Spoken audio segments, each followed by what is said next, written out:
Hi, everyone. If you are seeing this video, you are seeing our Athlete Mental Health Week wrap up. We're so excited to come together and share with you what an incredible week this has been. This has been something we've collaborated on together for a long time now. And my name is Mena Mirhom. I am Athletes for Hope's Chief Wellbeing Officer.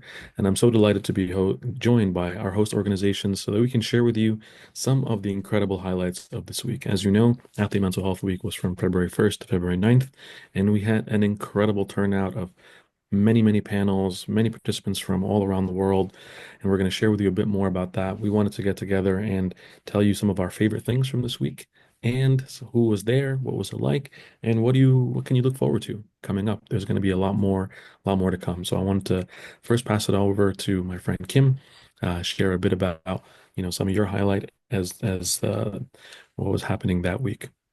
Thanks, Dr. Mina. Well, hard to pick a highlight, right? Everything was so great. So I boil it down to three, but then I'm probably going to add three more. So I love the men's mental health panel. I liked listening in. I was like a bird on a wall, flying a wall, right? Listening to you talk with Ryan and Q and Rohan, and Brandon. I mean, just amazing talks about being vulnerable, emotional. These are not traits that you'd see from men. So I like that they were pushing that envelope and going beyond that space where they feel safe. And then I was grateful to be at Benedict College during this month, Black History Month, an HBCU school. We had over 100 student athletes there. It was Hmm. wall to wall. And I'll tell you, when we do these Tyler talks, it's like you can just hear a pin drop. These athletes get it. They understand. They're under so much pressure. And the stories that they share with us after the talk is what really hits our heart. But I think I'm just grateful that we were able to be in this space with so amazing organizations and so many people in our alliance that are trying to let our athletes know how much their mental health matters and how they have to take care of it. So thank you for helping me. Thank you, Kim. That was an incredible session, and I want to just give you also a quick chance to shout out just Hilinski's Hope. Can you tell us a bit more, real quick, about what Hilinski's Hope is, just in case somebody's tuning in and they haven't had a chance to know about more about your great work? Absolutely. Yeah. So, we have three sons. We lost our middle son, Tyler, to suicide. He was a sweet kid, a D1 quarterback at Washington State, and never shared that he was struggling. And we always thought if that boy who was loved was struggling and didn't know how to reach out for help, how many other Tylers are out there? So we've dedicated our lives to finding other Tylers, to not letting other families experience the pain that we do, every second of the day. And so we're just trying to honor Tyler, but really remind our athletes just how wonderful and special they are with the work that we're doing. I love that. I love that. Thank you so much, Kim. And as we honor that, the legacy of Tyler, and we all kind of team together, I know there were folks, as we were saying, who came together live on a campus like that. There were folks who came together virtually. Bridget, maybe if you can share with us a bit more about who came out there, who was signing up. I know you were doing a lot of the heavy lifting as communicating with people. Thank you for all of your hard work. If you can share a bit about that and a bit too about, the wonderful Sarah Schultz Foundation. Yeah. Um, we had almost 300 people, teams, athletes, um, administrators sign up for the week. And I think we had over 10 states in the United States covered. So it was really, really exciting. And I have to just say some of my highlights of the week.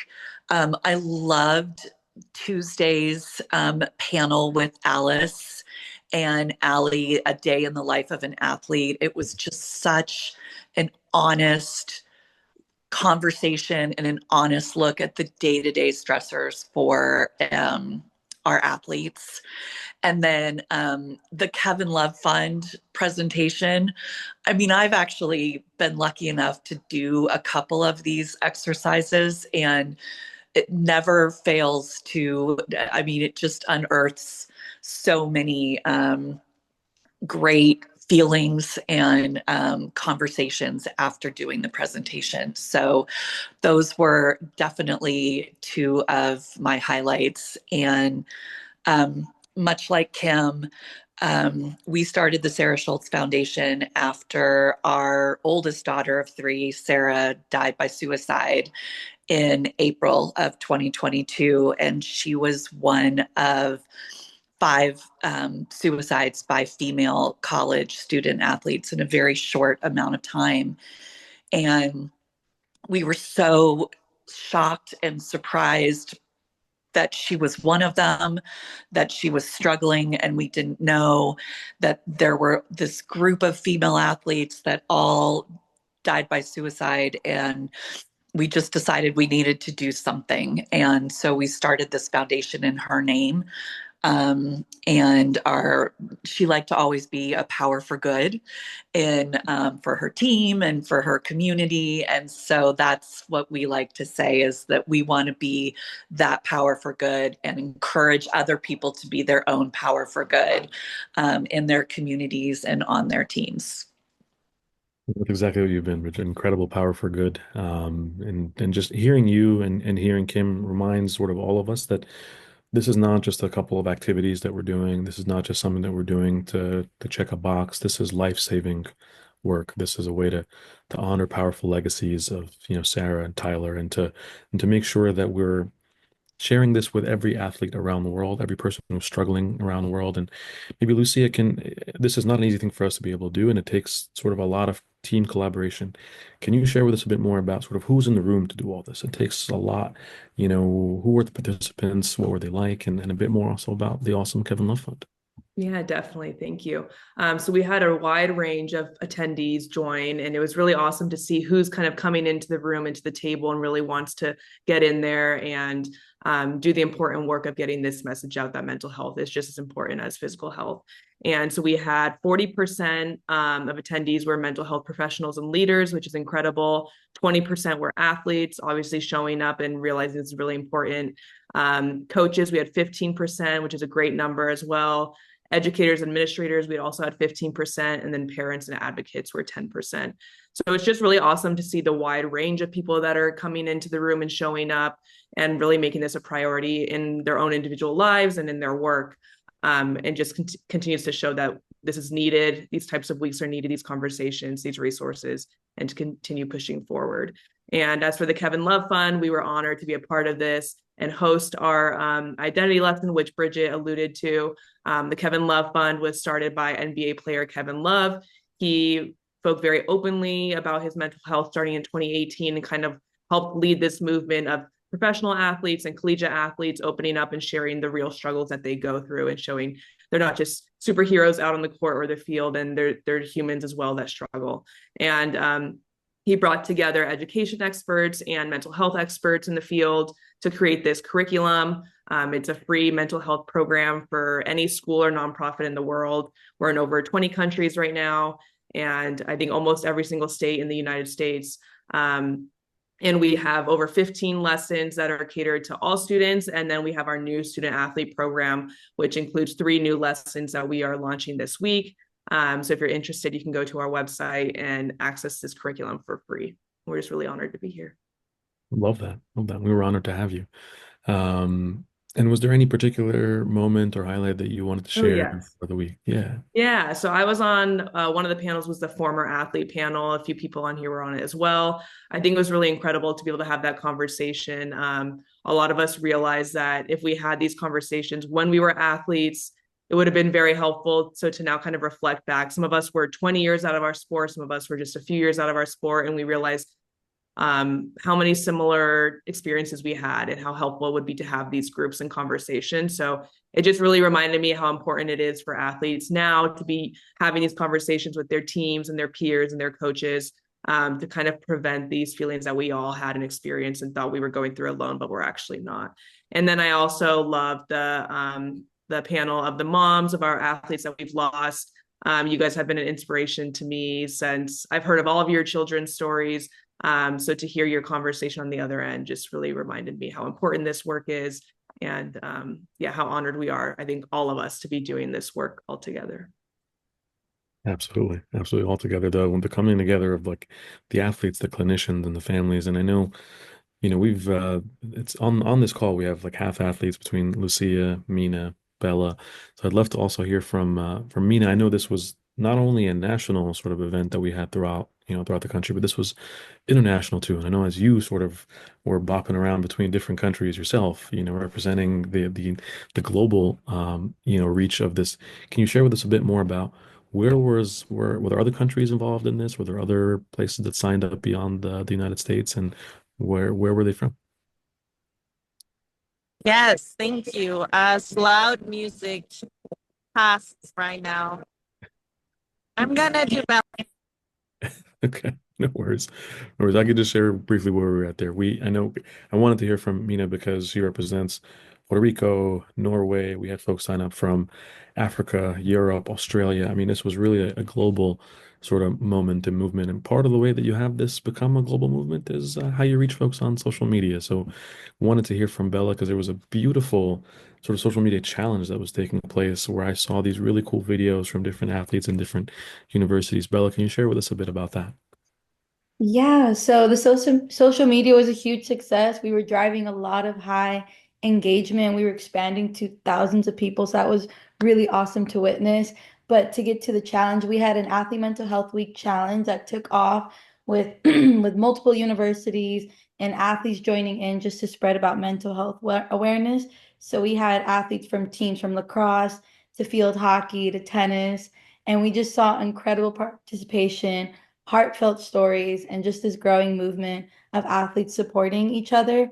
So the engagement, it was really awesome because the engagement isn't just about the numbers. It was all about the impact and sparking these important conversations and just inspiring other universities to take action and just spread mental health awareness. But how the challenge went about was really funny. It was really, and it's funny because Athletes for Hope didn't come up with this. It was a creativity from the athletes. So they decided to do this challenge of throwing, I guess, whatever piece of like equipment from their sport, and the participant would catch it on camera and they would express about how we should be spreading mental health awareness. And then they would tag another team from another university. So that was really fun to see different states participating in that way. It was amazing. Thank you, Bella. And it does highlight the fact that everything that we're doing is driven by the athletes. We're all there to support in one way or another, whether it's as family, as foundation, as clinician. The premier voice in all of this is the athlete voice. And, as we close sort of our recap session, we wanted to just share that this is the beginning of the conversation, not the end of it. That's why you know, I wanted to share some things that we want to look forward to coming. We are all actually going to come together in Denver in a couple of weeks for a very exciting event, which is the Coalition of Athletic Communities for Mental Health Conference. This is going to be hosted by the University of Denver, and we are actually really excited to be able to tell you that if you're an athlete, it's free. You can use a promo code athlete25 when you're registering, and you'll be able to go completely for free. So we would love to see you there. I know there's some limited space. We're going to include the link in the email that's going to come with this video as well to be able to join, or you can also email coacmh@cuanschutz.edu. A lot of words to, but I promise we're going to send you the link. And we want you to be aware of that. We also want you to be aware of two other things. One is that we all come together as a group there for something called AMHWW, the Athlete Mental Health Alliance. Many other nonprofit organizations are a part of this. We invite you to be a part of our monthly meeting there. As we mentioned here, some of these ideas were just part of the athlete committee that wanted to have something going, and they run with it and we support them. We also have a legislative committee, and we have many other ideas that come out of that alliance. So we invite you to be a part of that. One of the things that we're going to put together as the host organizations here is in May. We've had last year a day on the Hill where we put together an advocacy day to speak with legislators, senators, congresswomen, that be able to say what can we advocate for as a mental health athlete community, making sure that places like Ohio and Maryland, which passed bills to have coaches get training in mental health, that spreads throughout the country. So we invite you to be a part of that. And this year will be a special summit that's focused on one sub-theme within mental health. So we want to just share that with you to let you know that's coming in May 5th in Washington, D.C.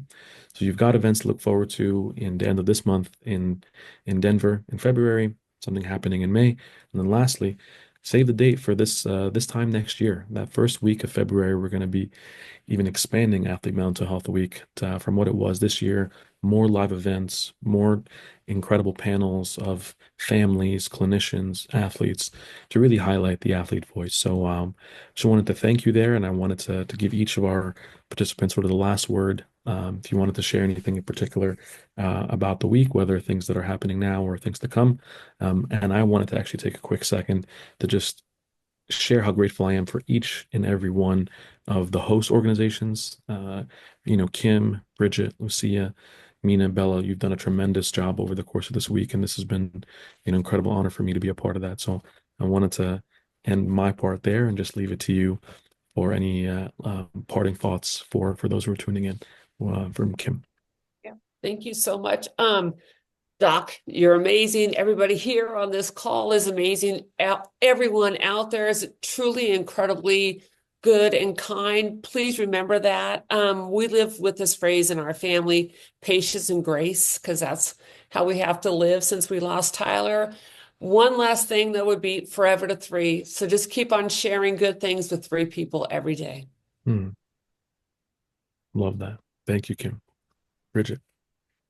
I'll just do a quick reminder that we have a giant resource hub that will houses all kinds of additional resources about the different topics we had for the week, additional podcasts. So that'll be available by the end of the week. We'll email it out. And then you can find a recording of all of the panels that we're talking about, and they'll be on Athlete for Hope's YouTube channel. So don't worry if you missed any of these highlights that we're talking about, because they all will live on YouTube forever, and you definitely want to go check them out. So I've been incredibly honored to be a part of this week and with working with all of these amazing people. And so I feel very blessed that I get to work with all of you in Sarah's name. And like Kym said, go be a power for good. Absolutely. It's a blessing and honor. Yeah, please, Mina. I'll quickly jump in while there's no loud music in the background. It's been such an honor to sit on the backside of this entire week and see all the amazing stories that also came through as people were signing up. And on that note, one of my favorite panels or recordings or lives was with Brandon Seho. And I hadn't heard about Brandon until Brigette and Kym brought him into the space. And for someone to share so vulnerably and raw about their story, and for them to see the value that social media brings in this space was, for me, very inspiring for someone who does want to continuously share because of the strength in sharing. And another panel I wanted to just shine light on was, as all voices were represented, just like all voices were represented in the signups, we even had a recording by a high schooler who actually completed the Athletes for Hope High School Leadership Academy, which we now offer in both LA and in DC. And she has now started her own podcast. She is volunteering in different organizations. And it's just so impactful to see how our work continuously just unfolds. And this has become a true passion of mine, just holistic health. And I thank you all for bringing your love and strength into the space. So thank you. And in the email as well, we will link the I saw that, Kym. I'm going to send you back. AMHA linked to sign up for our Athlete Mental Health Alliance. We have over 200 individuals, organizations within the athlete mental health space.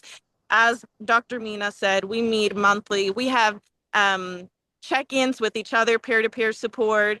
There's so many other opportunities to just connect. So come on this train and join us as we are saving lives. So thank you. Love it. Thank you, Mina Marie. I'm all over that train.